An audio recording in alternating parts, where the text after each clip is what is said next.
Happy Earth Day, Oak Island. My name is Bonnie Mitchell, and I work as a coastal education coordinator for the North Carolina Coastal Federation. Since 1982, the North Carolina Coastal Federation has worked to protect and restore coastal water quality and habitats of North Carolina by engaging people of all walks of life, both residents and visitors, who are committed to preserving the North Carolina coast for current and future generations. We offer a wide range of programs and projects to deliver educational opportunities, restoration efforts, advocacy, news, and information on issues affecting our coast. We are a member-supported 501c3 nonprofit organization. Membership is open to everyone. We currently have over 16,000 members. The Federation runs out of 3 locations. Our Northeast office is in Wanchese and covers the Outer Banks area. Our headquarters and central office is in Ocean, North Carolina, covering the Crystal Coast, and our Southeast office is located in Wrightsville Beach. This allows us to more effectively cover the entire coastline. If you're ever up that way, please come visit our education center in Wrightsville Beach. While we aren't open to visitors yet, the grounds of the center are set up as a living classroom, and it's also a stop on the Walk the Loop tour. Now, in order to support the preservation and restoration of healthy waters and habitats along our coast, we focus our attention to these 5 priorities. We set specific goals and benchmarks for ourselves to make sure we are working efficiently and effectively. Number 1, we work to maintain coastal water quality that supports fishing, swimming, and a vibrant coastal economy. While there are many factors that contribute to poor water quality, we've identified stormwater runoff as being a major pollution problem. The extreme modifications to our landscape prevents rain from soaking into the ground and instead flows into our rivers and oceans, carrying all the pet waste, bacteria, and chemicals with it. But an easy way to prevent this is to enable the rain to soak into the ground. Rain gardens are an excellent example of a low-impact development tool that can reduce stormwater runoff.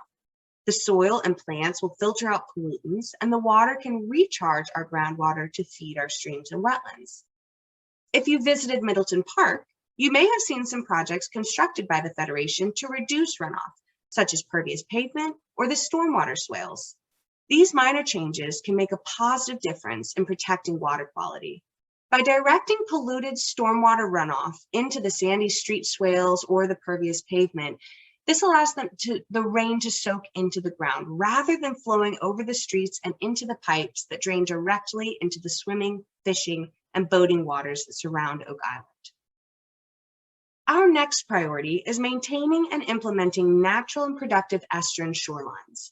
For decades, the typical response to control erosion was to build bulkheads or place stone ripraps in problem areas, but this only degrades fish and shellfish habitats and reduces areas that absorb stormwater runoff.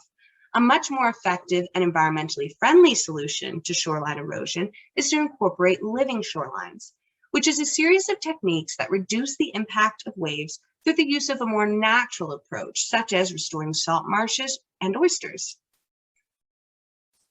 Frequent visitors of Waterway Park might be familiar with this technique, as well as some Oak Island residents who helped in the construction of this 200-foot living shoreline in the lower Lockwood Folly River. Volunteers bagged oyster shells that were then used to build the oyster reef. They planted marsh grass behind the oyster sill structure, which helps to stabilize the shoreline, provide habitat, and absorb stormwater runoff, as well as promote clean water through the growth of new oysters. Having oysters that thrive and support vibrant fisheries and habitat, good water quality, and a strong coastal economy is paramount to the Federation. Not only do people find oysters delicious, and they're a huge benefit to our economy in that way, they also clean and filter our water. One oyster is capable of filtering up to 50 gallons of water in a day. Clean water supports a billion-dollar tourism industry. They also provide habitat for commercially and recreationally important fish. But unfortunately, our oyster habitats have decreased 50 to 90% in the last 100 years. So we're working overtime building oyster sanctuaries, enhancing shellfish management areas, improving water quality, and educating the public to build political support for oyster restoration. A great way for anyone to help in this effort is to recycle their oyster shells. Did you know that it's actually illegal to throw away your oyster shells in the state of North Carolina? For years, North Carolina ran a state-funded program, but as of 2018, all state-run oyster shell recycling centers have been removed.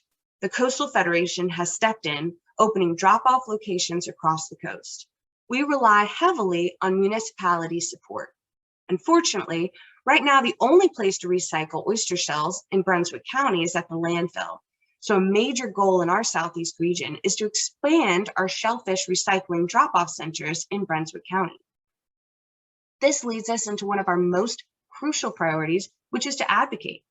We advocate for effective coastal management decisions that protect and restore the coast and surrounding communities. Political pressure for immediate gain can have severe long-term consequences. An educated and engaged public is necessary to ensure that the coastal environment is protected and restored. Environmental journalism is a critical component of this. One way we're able to accomplish this is through the Coastal Review Online, which is an award-winning nonprofit news service that covers all sides of the issues. I highly encourage anyone to subscribe. It's free, it's entertaining, and offers great insight. Our last, but certainly not least priority, is keeping our coastal waters free of marine debris. Approximately 80% of marine debris originates from land-based sources and is very dangerous to fish, birds, wildlife, and people. It is estimated that 100,000 turtles and marine mammals die every year due to plastic marine debris. The Federation works through the North Carolina Marine Debris Action Plan and various grant-funded projects to remove leftover hurricane debris and abandoned and derelict vessels. You can check out all the great work that's being done at nccoast.org/marine debris, or read up on the action plan yourself at nccoast.org/action plan. Are you interested in getting involved with the Federation? We'd love to have you join us as a member. One of the best ways to join in our efforts in protecting and restoring our coast. Head over to nccoast.org/give to learn more. You can sign up to be a volunteer. While our in-person volunteer events have been limited during the pandemic, we do hope to be back in the field with our volunteers later this year. And if you have any questions on anything I've discussed, please don't hesitate to reach out to me by email at bonnie.m@nccoast.org. Thank you so much. Have a safe and happy Earth Day.